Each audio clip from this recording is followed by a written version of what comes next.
በስመ አብ ወወልድ ወመንፈስ ቅዱስ አሐዱ አምላክ አሜን። ስንክሳር ዘወርሃ ሚያዝያ ዕለት 14 ሚያዝያ። በዛ ዕለት እዚኣ መንፈሳዊ አቦ ቅዱስ መክሲሞስ ናይ እስክንድርያ ሊቀ ጳጳስ ዓረፈ።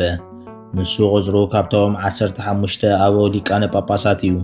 እዚ አቦ እዚ ብኩሉ ምግባሩ ንእግዚአብሔር ይፈርሆ ነበረ። ንሱ ካብ ሃገረ እስክንድርያ እዩ። ወለዱ ከዓ ቁኑዓት ሃይማኖት እዮም። ናይ ዮናናውያን ጽሕፈትን ኩሉ ጥበቦምን ተማህረ።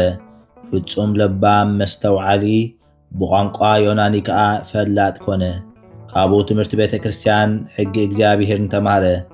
አባ ያሮክላ ኣብ ሃገረ እስክንድርያ ዲያቆን ሸሞ። አባ ዲዮናስዮስ ከዓ ማዕረገ ክህነት ሸሞ። ኣብቲ ዝተሸሞ ግብረ ክህነት ኩሉ ጽሙድን ተጊሁ ኣገልጋልን ኮነ። አባ ዲዮናስዮስ ሊቀ ጳጳስ ምስ ዓረፈ ከዓ ኤጲስቆጶሳትን ፈላጣትን ተኣኪቦም ነዚ ኣቦዚ ኣብ መንበረ ማርቆስ ወንጌላዊ ሊቀ ጳጳስ ንኽኸውን ሓረይዎ። ብፍቓድ እግዚአብሔር ከዓ ተሾመ። ዲዮናስዮስ ግን ማሕበር ጉባኤ አንጾኪያ እቶም ብዛዕባ ጳውሎስ ሳምሳጢ ዝተጋብኡ ከይተፈጸመ ከሎ እዩ ዓሪፉ።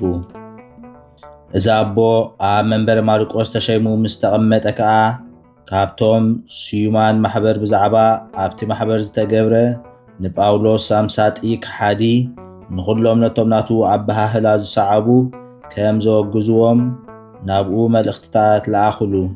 ነታ መልእኽቶም ከዓ ኣብ ቅድሚ ካህናት እስክንድርያ ኣንበባ። ንሱ ከዓ ናቱ መልእኽቲ ጽሒፉ ምስታ መልእኽቲ ናብ ማሕበር ኣተሓሒዙ ናብ ኩሉ ዓድታት ግብፅን ኢትዮጵያን ኖባን ለኣኻ።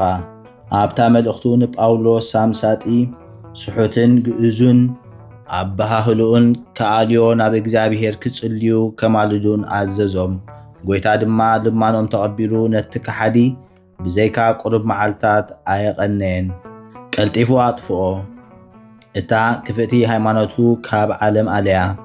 ካልእ ከዓ ብዘመን እዚ ኣቦዚ ሓደ ሰብኣይ ብወገን ምብራቕ ማኒ ዝስሙ ክፉእ ስሕተት ሰሓተ። ንባዕሉ ኣነ ጰራቅሊጦስ መንፈስ ጽድቂ እየ በለ። ናብ ምድሪ ሶርያ በጽሐ። ሓደ ኣርኬላኦስ ዝስሙ ኤጲስቆጶስ ምስኡ ተዋስአ። ኣሰነፎ።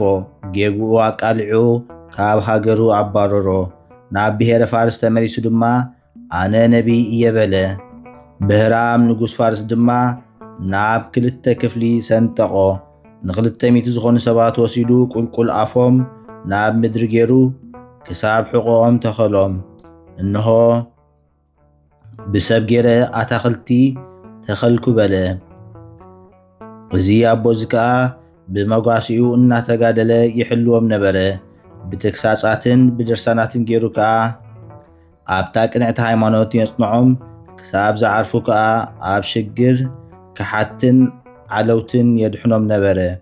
ኣብ መንበረ ማርቆስ ወንጌላዊ 16 ዓመት ተቐመጠ። ካብኡ ብሰላም ኣዕረፈ። በረኸቱ ምሳና ትኹን ንዘለዓለም ዓለም ኣሜን። ሰላም ለመክሲሞስ ልዑል በመንበረ ማርቆስ ሰባኬ ወንጌል ኡሩቅ ትስብእት እምትድምርተ ቃል በትምህርተ ካሃድ ለብእሲ ዘይብል መጽሐፈ ግዝት ኣንበረ በኩሉ ደወል። ሰላም ንመክሲሞስ ልዑል ኣብ መንበረ ማርቆስ ሰባኺ ወንጌል ዑሩቕ ትስብእትዩ ኣብ ውሁድ ቃል በትምህርቲ ክሕደት ገይሩ ንሰባት ንዝብል መጽሓፉ ግዘት ኣቐመጠ ኣብ ኩሉ ደወል። ዘቕረብክዎ ማህሌት ኣዘኻኺራ ኢላፍ ካብቶም ኣዘውቲሮም ዘገልግሉኻ ኩሉ ግዜ ብዘይ ምዕራፍ እንዳኸንብብ ተቐበል። ናይ ድኽነተይ መጽሓፍ ዝገበርካ ጎይታ ናይታ መበለት መባኡ ኩፍ ካብ ዘእተውዎ ሃብታማት ናይ ሃብቶም ተረፍ።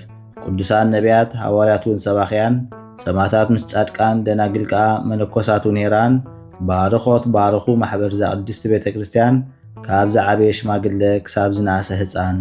ንዝፀሓፎ ብመጽሓፍ ንዘጽሓፎም ብምድራስ ንዘንበቦ ንዝተርጎሞ ብልሳን ሓዲስ ንቓሉን ሰምዐ ብእዝኒ መንፈስ ብጸሎት ኣድዩ ማርያም ዓዳቂት ካብ ኩሉ ምባኣስ أحبير يمحرنا يسوع كريستوس سلام نعخم صادقان مس سمايت زعرفكم بزلو معلت نعلم زسنفكم يخون نسخاتكم بكل تعجز عاب قدم فطاري لمنو بكل ساعات بزيكا نسحان عنا كي وصدنا موت سلام نعخم ناي زعلت زياد صادقان كلكم صبوتنا نستن ببا اسماتكم قدسان سماين مدرن محبر سلاسي نسخم من مريم أديو ذكرنا بصلتكم نغتحلونا تمحتنا علنا بناي كريستوس دم